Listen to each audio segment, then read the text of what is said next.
happens. But when the Bollinger Bands open up and they're nice and wide, similar to how they were at this point in time, then that will result in a much better trading opportunity.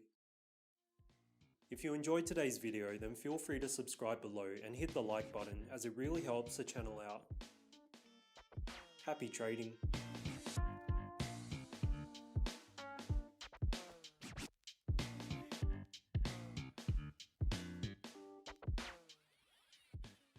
Hey traders, in today's video we'll be going over a simple Bollinger Bands and RSI trading strategy.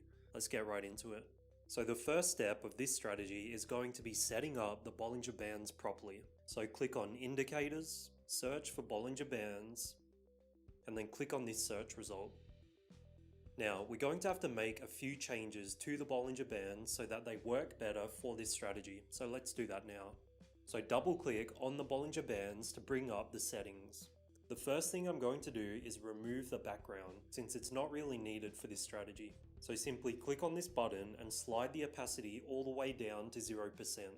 Next, I'm going to go in and change all three of these colors to black.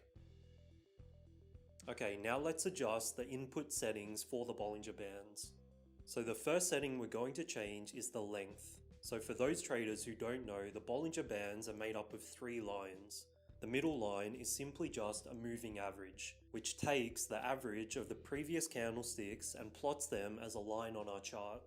So for example, if we left the length at 20, then this line would show the average of the last 20 candles. But for this strategy, we're going to change the length to a setting of 30. The upper and lower lines that you see, which are the upper and lower bands,